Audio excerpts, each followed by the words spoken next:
There we go. What is going on, everybody? Welcome to Happy Hour Live. Oh my gosh, I saw some comments. You know, every now and then I go through the comments just before we go live, and I'm going to give Cowboy Biker Adventures a shout out and say he was first in the house. But I saw one here, and you guys are, I guess. Well, let's see. We're just going to call out here. Where was that one? Oh my gosh. Oh, somebody X fired up said, how big is the pool to see how long before Dave shows up? And you know what? I've earned that. I can't find the comment now. You guys, oh my gosh. I'm looking through, I'm scanning. Oh, there it is. There it is. Comment of the week from X Fired Up. Glad you are in the house. Cosmic Mermaid and Starman are in the house. Jim Bertrand is out there. Glad to see. He says, does Dave have signal today? Yes, I do. Oh my gosh, I saw you guys were talking about the football, and I'm glad that you guys are doing that. There's my brother right there. Give him a shout out. Glad to have you. Bruce Mary is in the house. Oh, a lot of familiar names. Thank you guys for showing up. I'm HG Carefree Highway. We'll just give you a little. There you go. I met with them. Oh my gosh, fantastic folks. And yeah, there we go. Thank you, Jim. Nobody wins the pool this week. So. Oh my gosh. So there, you know what? It has been a good week. I don't have Miss Karen with me tonight. She couldn't join us tonight, but thoughts are out there. And what do you guys think of that intro? I'm playing around with that. I'd really like to make an intro for the lives. And I've been showing different things. And I thought every time we do a live, I try to have a good background for you. This is the Reed School in Bend, Oregon. Can I get that better in there? See if we can get my mic back out of the way here. That is the first modern school built in 1914. It plays a part in today's live. It played a part in my week. Oh my gosh, flashback from the past. It's been 30 years since I handed everything over to the police. Went up to and found a body in the lava. If you saw that story, if you caught our live here a couple weeks ago, I told you about it. I was contacted by a volunteer here at the Reed School, and he had done a newsletter. And 30 years later, basically, lining out what had happened. And all of the stuff that was found when we were up there digging through the rocks was all found right here. So that's where I got to go yesterday. I got to film it. Unfortunately, I was going to try to have some video clips for you that I could give you a sneak preview. Guess what I was doing just about 30 minutes ago? I was working on the truck. I have a recurring gremlin in, there's no better way to put this, my rear end. Okay. I'm not shy. I'll put it out there. Yeah, it keeps leaking. Don't you hate that? So Yes, it keeps leaking. I did fix the seals in it once upon a time back in Quartzsite, Arizona, twice now. I have that recurring, and I was working again on it about 30 minutes ago. So that was the time I was supposed to be working on video clips and could not bring that to you tonight. But I thought, you know what? We're going to bring the live to you anyway. I'm going to show you the Reed School, and we'll talk about everything that we saw over the last week, actually yesterday, and see what else you guys are up to. Oh my gosh, yeah, there you go. You know what? That is a lot of fun. I do enjoy playing Mexican Train, and if you spend any amount of time um, yeah, with me, chances are we're going to get a game of Mexican Train going. Absolutely. So let's see. Oh yeah, HC Carefree Highway. Yeah. No, and right there. Ooh, ouch. Okay, with that, I need to pour my happy hour because I have not done that yet. Oh my gosh. So I was contacted on Friday by Mike Berry, who is the one that contacted me over a month ago and let me know that he was doing a newsletter on my find, on what was found. And I asked him at that time, I said, Mike, would it be okay to go ahead and I haven't seen that stuff in, oh my gosh, 30 years. That was 1991, guys. And he said, absolutely. He is a volunteer here at the Historical Museum. And thank you, Jim, right there. I like it. There we go. I don't count likes, guys. I'm just glad you guys showed up. I'm glad that you're here. So I appreciate the likes. Don't get me wrong. Absolutely. Oh yeah, Dave's version of Mexican Train. Yeah, it's not that unique, but it's how I learned, and I have carried that on with me, and it is fun. I enjoy it. I enjoy it. So I was called by Mike Berry, and he said, "You know what? I can get you in tomorrow." That was Friday. So yesterday, Saturday, I came down here. But guess who else I called? 30 years ago, when this all transpired, I called a best friend of mine, who was a new friend at the time. I hadn't known him very long, but I had befriended him since moving to Bend, Oregon. And when I made that find up on the lava, the first place I called was the police department. I was transferred to the state police, and they had a state trooper that was going to come out and see me. The next call that I found, or that I thought about, was calling my new friend, Dave Lawler. And he came up with us. There were four of us: a detective from Bend, the state trooper, Dave, and myself. So Dave and Dave. Absolutely. Yes. And we got to, they let us, now we were kids at the time. I say kids, but I think I was all of about 25 years old. Dave wasn't much older than me. I think he was about 30. And we, this was pretty darn exciting because they actually let us go up there and excavate the site with them. They brought a screen. They, marked the whole area.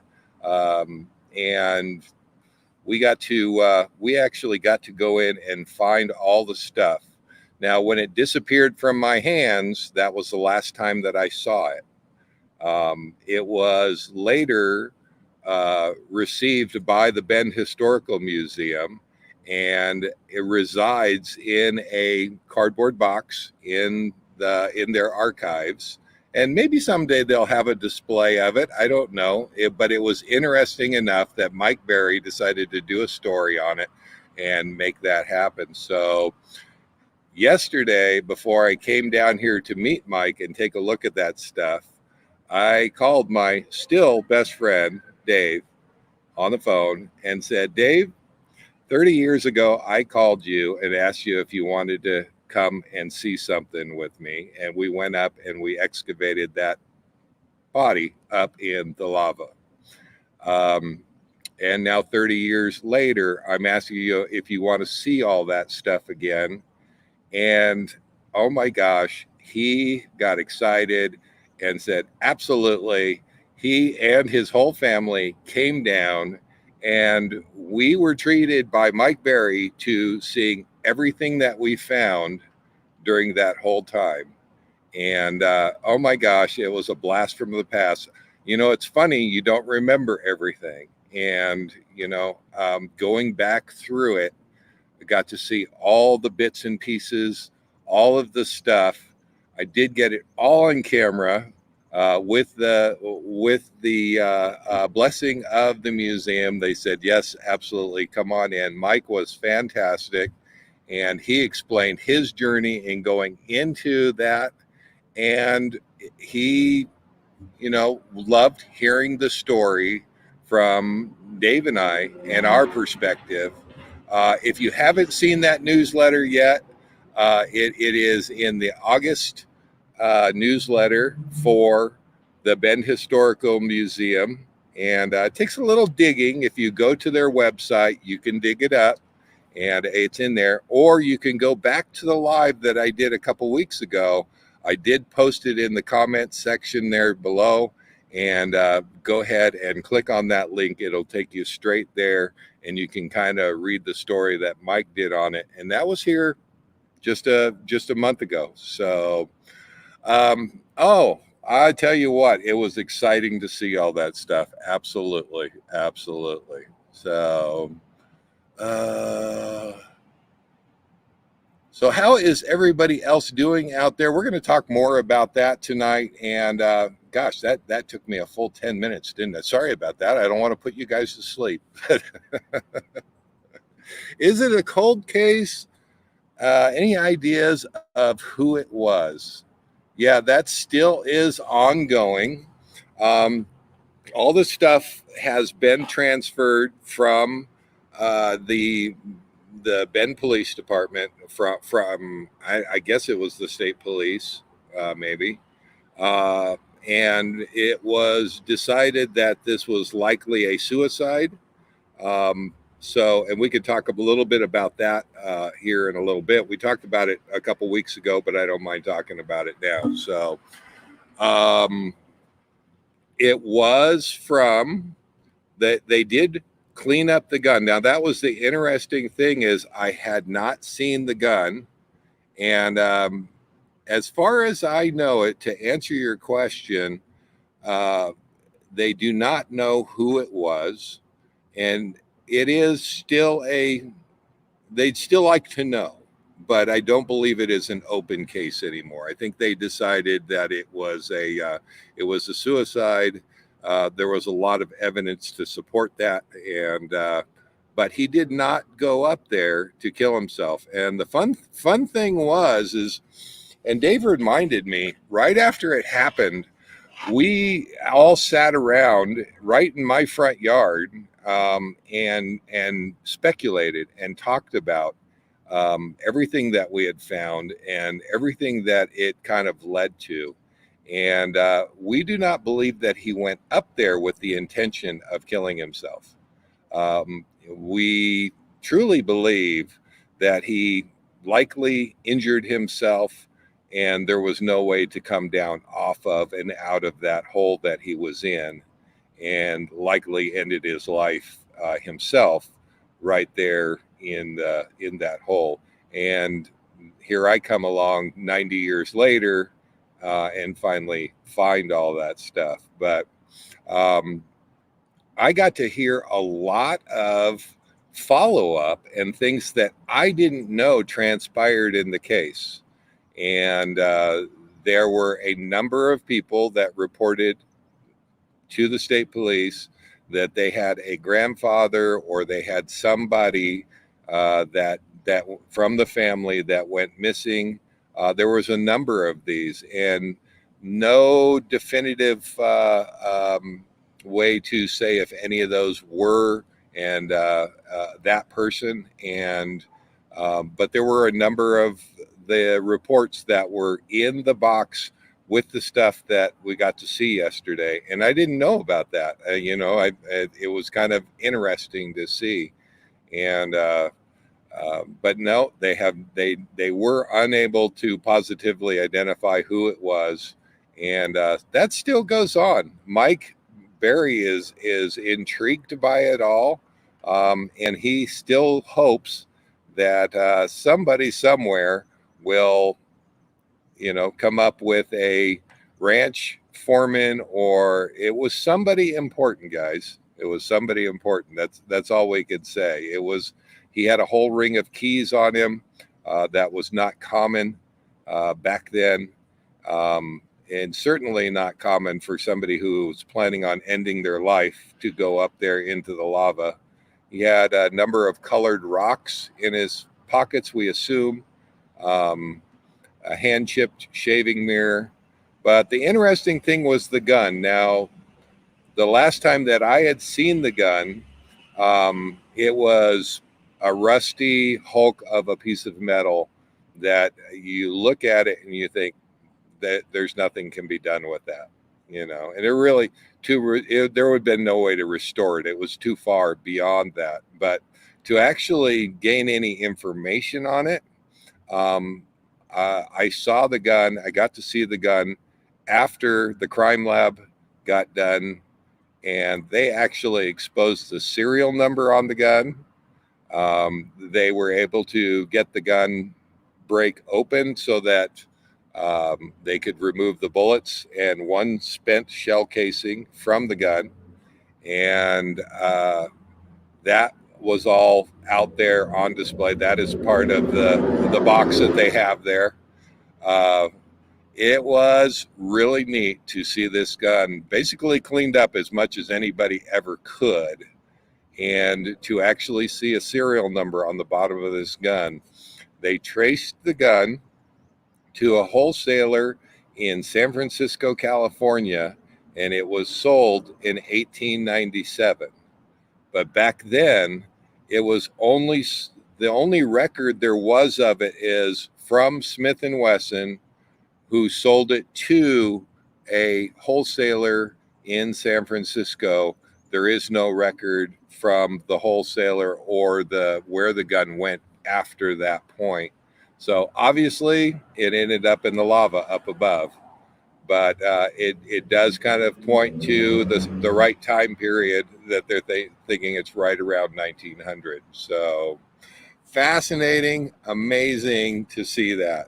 So got to see the hand chip shaving mirror. I hadn't seen that in 30 years. There was actually a pencil that was still existing, and a bowling token from a bowling alley in Prineville, which is probably about an hour away driving by car.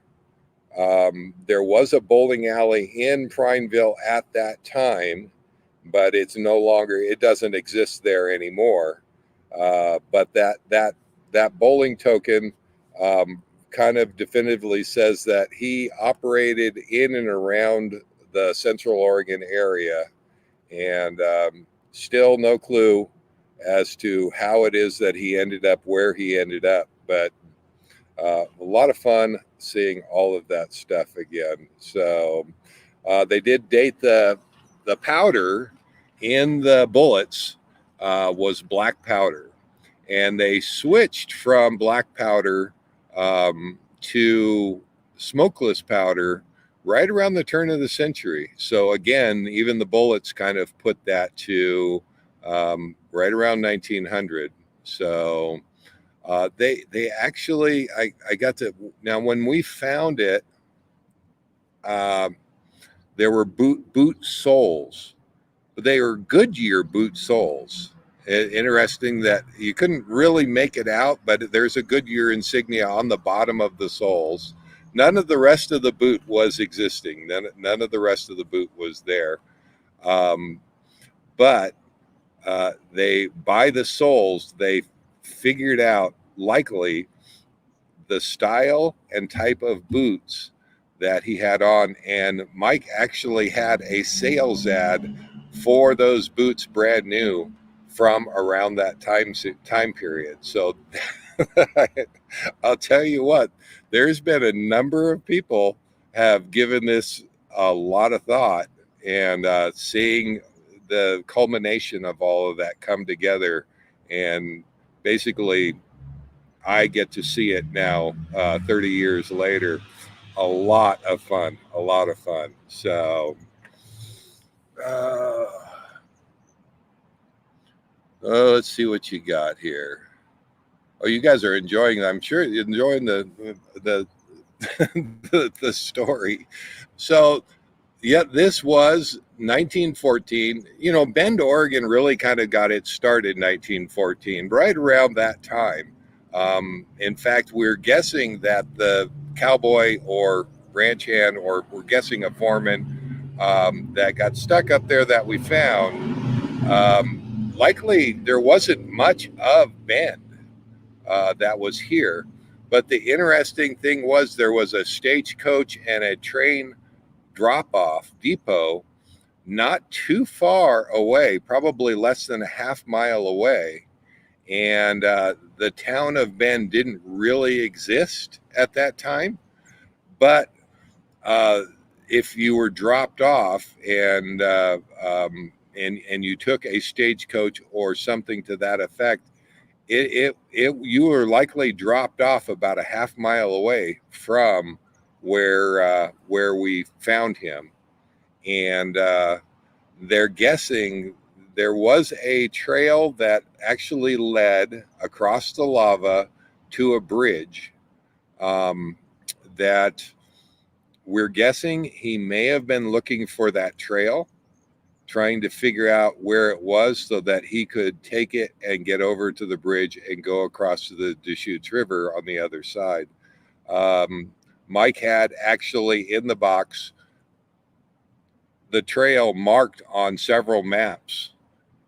And he was only about a quarter of a mile away from where that trail was. And it's likely he was dropped off at that station and quite possibly was trying to get over to that bridge and get across, and just was unfamiliar with where the trail was or how to get across that. Likely injured his leg or something, and it is treacherous up there, guys. That lava there, it's no kid's game up there, and I didn't really realize it back then when I was walking around on it, but I look at it now and it's daunting.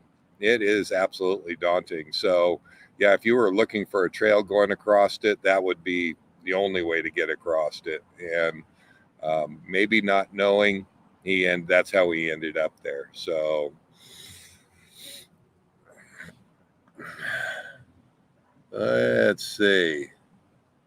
Oh my gosh.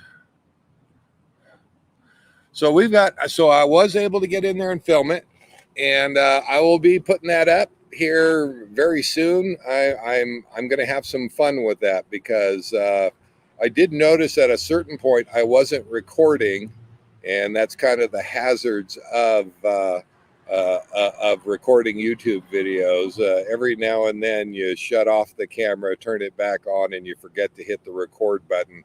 And but I think I can still edit out. It was wonderful conversation, and look forward to putting that video together. And I had really hoped on having that for you tonight. So other than that, that culminated my week. The start of the week went really well, just moving and shaking on new projects, and trying to get things all prepared, getting ready to leave here in a couple weeks. Not much time left here in Central Oregon, and now really starting to think about where I'm going, how I'm getting there.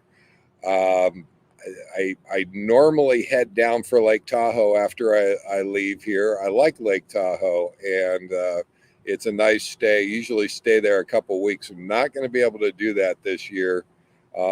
They are still dealing with fires, and I don't know when that break is going to come. But last I heard, I don't know. My brother is still in the house. He's been keeping an eye on it as well, and I don't know if that is still a problem, or I haven't heard the latest update on that, but I'm guessing that Lake Tahoe is out for this year. So going to be heading south, and ultimately to Quartzsite, Arizona. Will be down in the Southwest for most of the winter, and looking forward to making that happen. So hopefully, if we can get our friends from the north there down, guys, if I had a way to pull for you, I'd tell them to open up the border, and get you guys down here. I know RV Living Life is trying to get down here, and Jim Bertrand actually putting out. He just picked up a new rig, so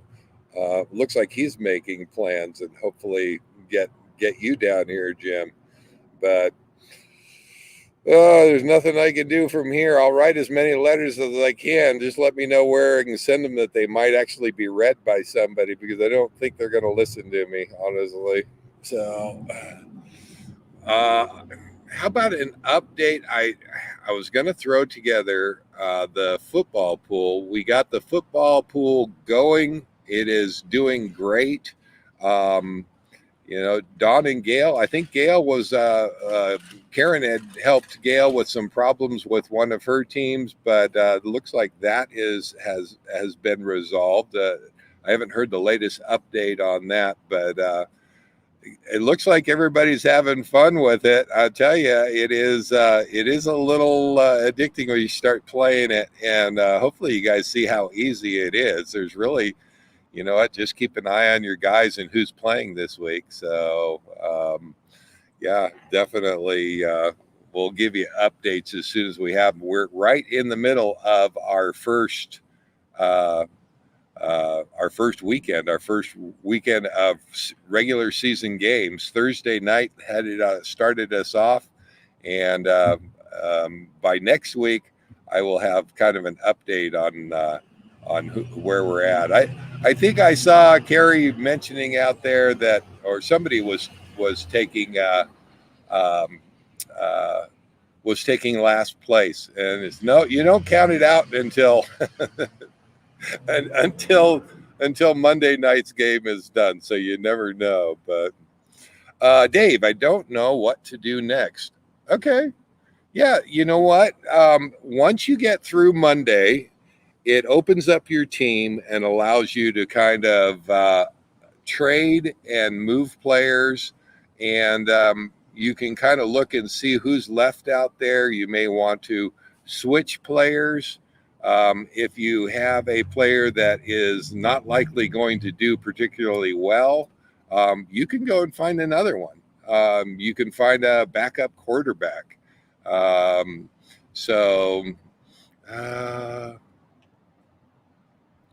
Oh, that's a good idea, Jim. I will do that. So, Don, to answer your question, yeah, come Monday after the games, it's about Tuesday, you'll be able to pull up your team, and anybody that you want to drop and bring on, if you have an inside line or thought that somebody is going to do better, or somebody did better last week and you really like to grab that player.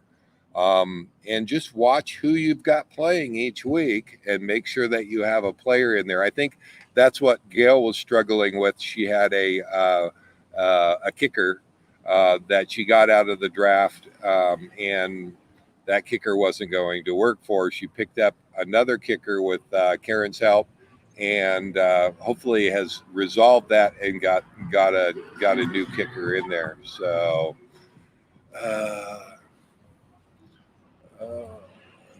Right now, oh, is he really? Yeah, right now Cowboy Biker Adventures is killing it. All right, so no more tips for you, Don.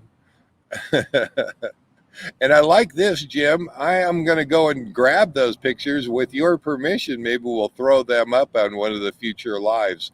that would be fun. So that's totally up to you, and absolutely can make that happen. So yeah. Will the computer make changes to your team if one gets hurt? No.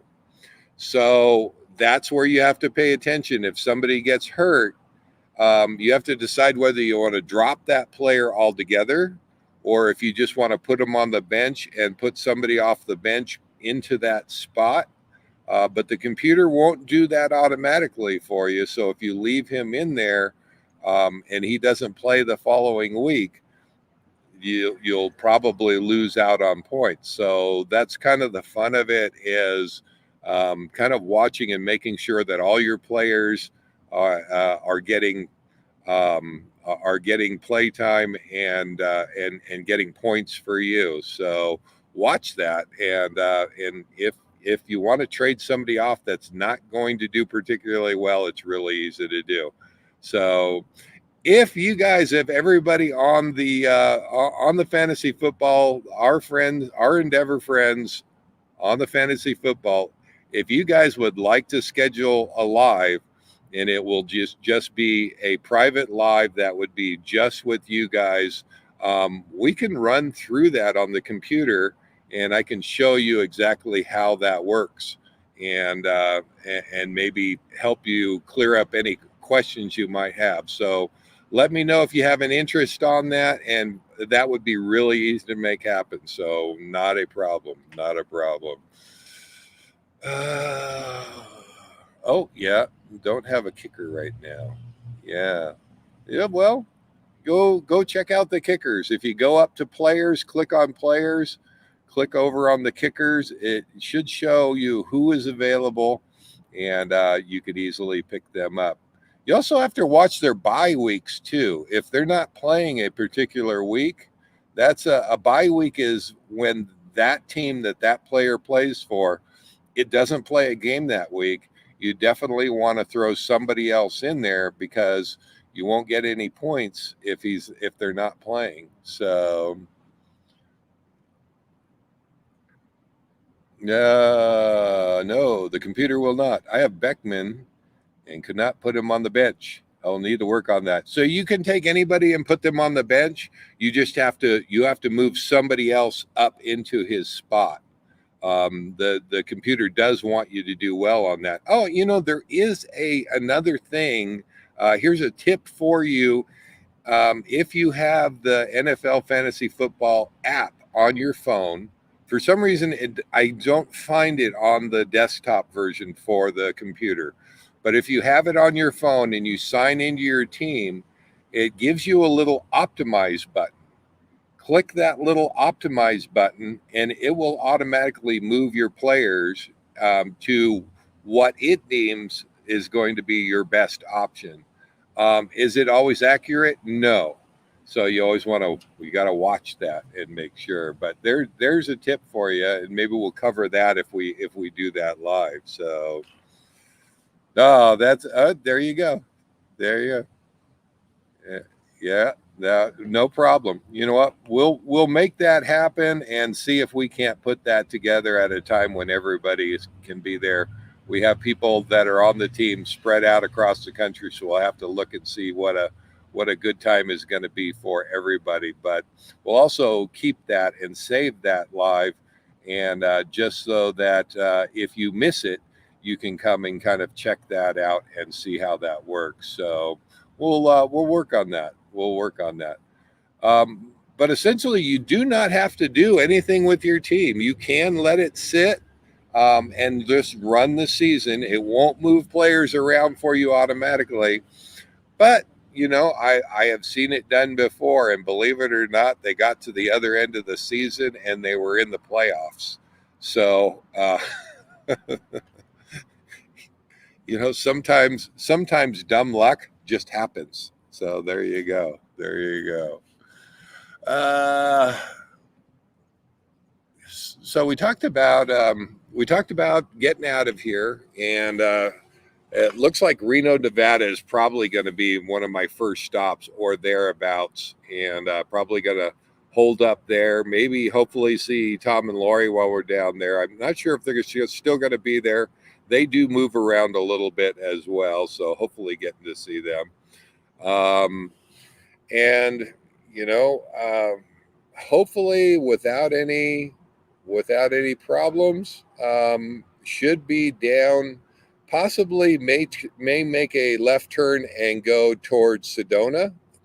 Have only spent a couple times there in Sedona, and if the weather is holding tight, if the weather is holding and it's still warm, I would love to get back there. I just love Sedona. There is a Thousand Trails Park that's right there in Cottonwood, Arizona, that's right next to Sedona, and may end up going out there. So cross your fingers. We'll see what happens. But otherwise, gonna drop straight on down, and Area 51 will be on the list of places to go. You guys know me. I love going there and checking things out. You never know what you're going to see there. So, Area 51 and Valley of Fire. I don't know if I'm going to do Las Vegas again this year. The last time I was there, it was a little bit much for me. I think you guys remember I had kind of an anxiety attack while I was there. So not a big fan of that. It is nice having a place in Las Vegas to go and stay basically for free for 2 weeks. But it is a little much. It is a little overwhelming. And so I have to decide that one carefully if that's something that I want to do. So, Area 51 videos are coming soon. Yeah, I still have to work on mine, Don. We had a lot of fun out there, and I'm going to be making that one happen. If you guys, yes, I have not been putting out regular videos. The lives are the best place to catch me. And I enjoy coming here and sharing with you guys. And there's a number of people that come and watch the lives afterwards. And it's always great to have the comments and see you guys. So if you're here afterwards, comment, let me know that you stopped by. But yeah, I've really been focused on trying to get Miss Karen's rig set for her and make sure that this is going to work for her. She's done a tremendous amount of work on that coach, and it's looking great. It's operating great, and with any luck, that will continue. And she does at this point plan on heading on down to Quartzsite. Plans on being there in Quartzsite, and I want to make sure she gets there okay. So. Oh my gosh.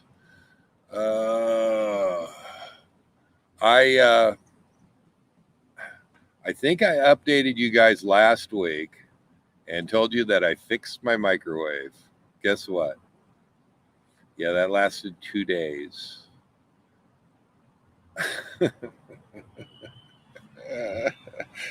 I ordered another motor. I know exactly what it is. My motor experiment worked for 2 days and then stopped working. Yeah, I'm going to have to. It worked great too, but no, I'm going to have to pull the microwave back down again, put the new motor into it. I did get it ordered. It is in. In fact, I had hoped to be working on it today, but the truck took a little more priority. But we'll make that happen. And I don't know if I'll film it or not. But yeah, this will probably make about the 6th or 7th time I've had to take this microwave down. And I'm starting to think that I'm going to need to get a new microwave. If this doesn't fix it, if it continues, I just can't keep fixing it over and over again. So I've been resisting because it's about a $600 bill to put a new microwave into this thing. And I really don't want to spend that money if I don't have to. So, you know me, I'm cheap, guys. I'm cheap. But, we didn't discuss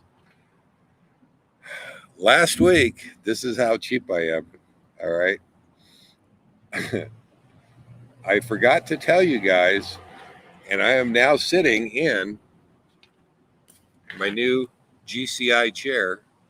This is another one.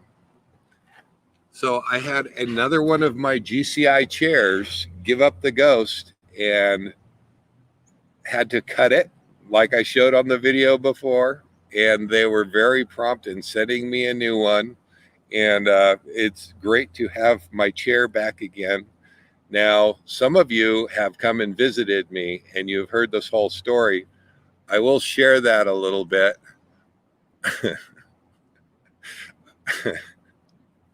Maybe I shouldn't. You know, GCI might actually hunt me down. I've been cutting a nice straight line when I cut that. And then you can sew, because I do carry a sewing machine with me. Yes, I'm one of the men that will actually handle a sewing machine. But I'm fixing like heavy duty stuff, right?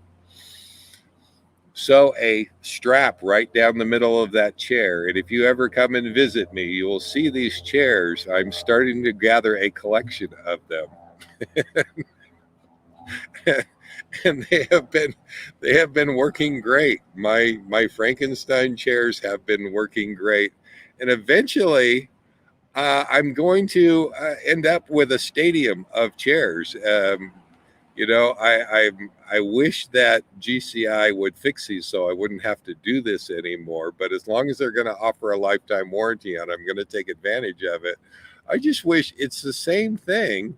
The corners tear out and you can't sit it anymore. And so I've been wrapping and reinforcing these corners on the edges and sewing my strap right down the middle of them, and they've been working great. So no rocker on your chair, Dave. No, this is another one now. This is the last one that we changed out. Actually, they didn't have any more of the style of chairs that we had, and they offered to send a rocker at no additional charge to replace that one, which Miss Karen still has to this day and enjoys the rocker immensely. So that is her chair, and I got the Frankenstein one. I got to sew it down the middle, and eventually I'm going to have a stadium of chairs. I think until GCI sees this video, sees this live, and then I'm maybe fighting to get my chairs replaced. I don't know. I'm not sure how that works, but that's how cheap I am, guys. I will do it. Don't dare me. I will. Oh, well, there's an idea right there. I could give away the Frankenstein. There you go. I could give away the chairs. But wait, I like the chairs. They work out good for happy hour when you come and visit. So if I don't have those, what are you going to sit in? You're going to have to bring your own chair. So yeah, that would be, so I don't know. I have to contemplate that one a little bit. That wouldn't be fair to you either, though. That's not a fair representation of a GCI chair. I do enjoy them. They get used almost every single day, with the exception of maybe travel days. They are out and being sat in every day of the year. They last a little over a year, and has been my experience. And they do fade. If there is anything that GCI could do differently, it would be a better fabric. Because come on, I have awnings that last 15 years. There is fabric out there that will last that long. Maybe they're counting on people not turning in their chairs for warranty. I'm not sure, but this guy is. Absolutely, this guy is. So yeah, it covered the microwave. I'm trying to think of what else we got during the week. How are you guys doing out there? What is new with you guys? Dawn, where are you at? I've seen you comment, but I haven't heard. The last I heard, you were headed towards Texas, if I'm not mistaken. So kind of curious how you guys are doing. And HC Carefree Highway, they came and visited us, and I don't remember right offhand where you guys were headed to next, but yeah, I'd like to hear it. It is starting to get cooler. I am wearing my long sleeve shirt, which I always bundle up there, but I pull them up. I'm tall, guys, so my shirts don't always fit right, but you know, this works right there, and it's a warm shirt. It is probably about 65 degrees here. I don't have my phone right near me where I can look it up, but oh gosh, there you go. That is on my list of places to go too. Wow, nice, Don. Nice. I like it. Yeah, I really want to get to all of that area. So, uh, it's going to happen. It's going to happen. Uh,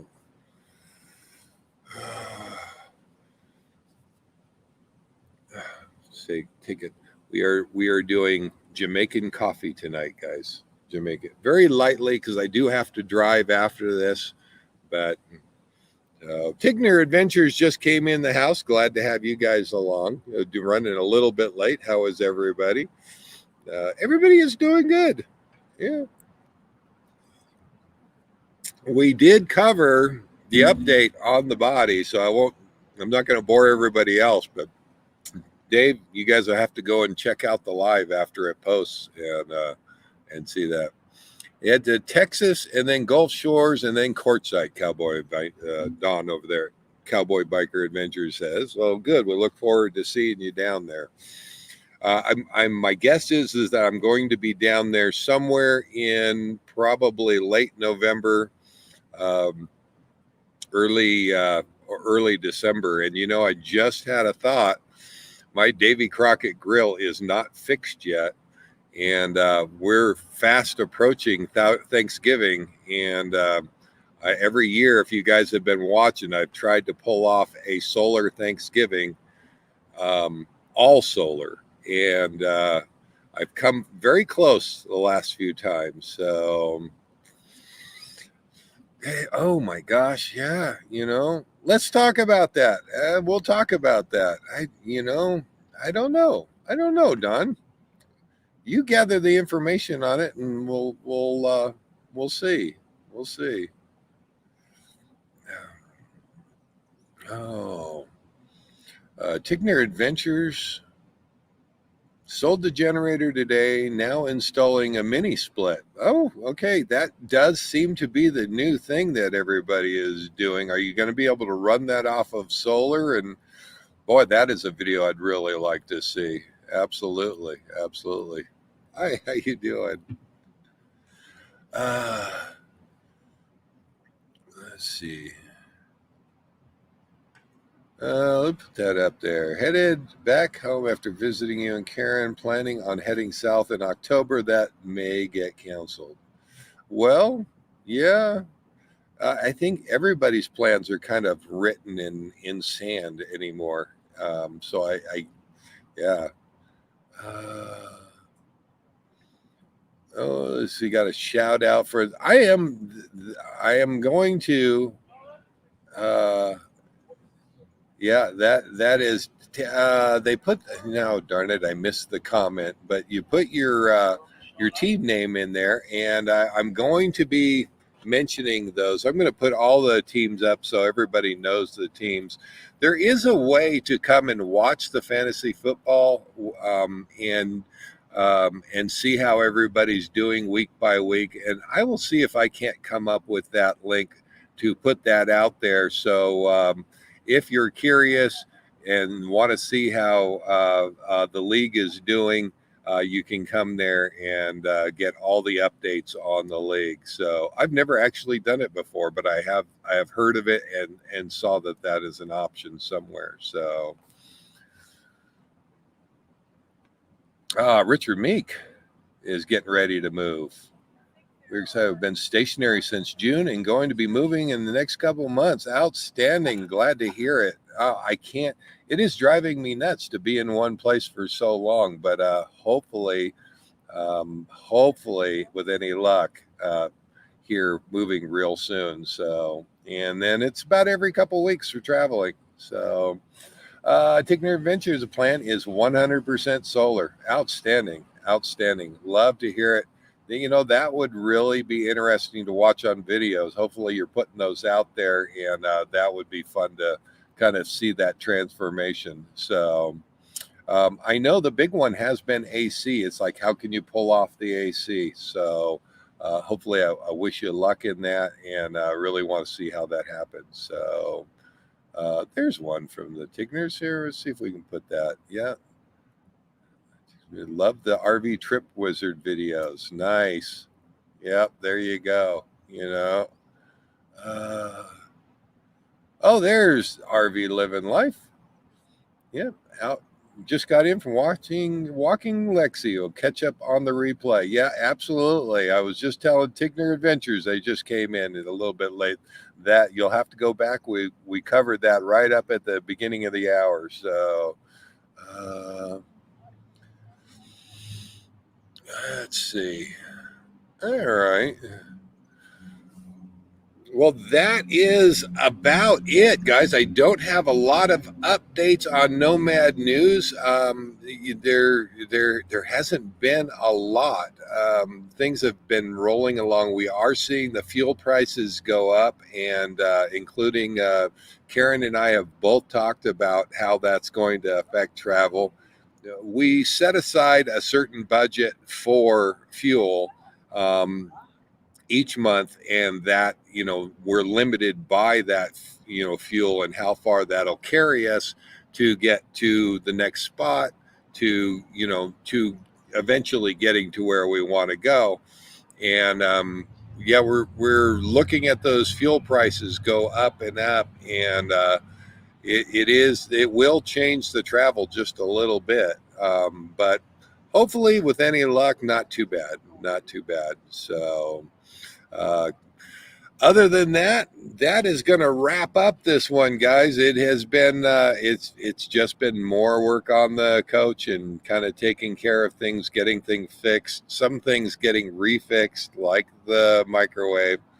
Gremlins, you just can't get away from them. So but we'll see when we can get that video done. I'm excited to kind of show that to you guys and get that video out. So hopefully here, hopefully this week I can kind of get back to doing the video thing, because things are kind of wrapping up here.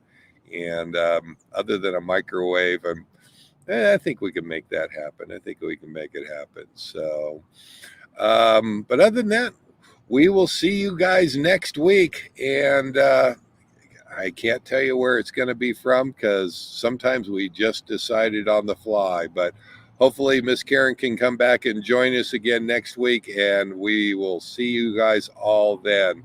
X Fired Up says, night all, take care.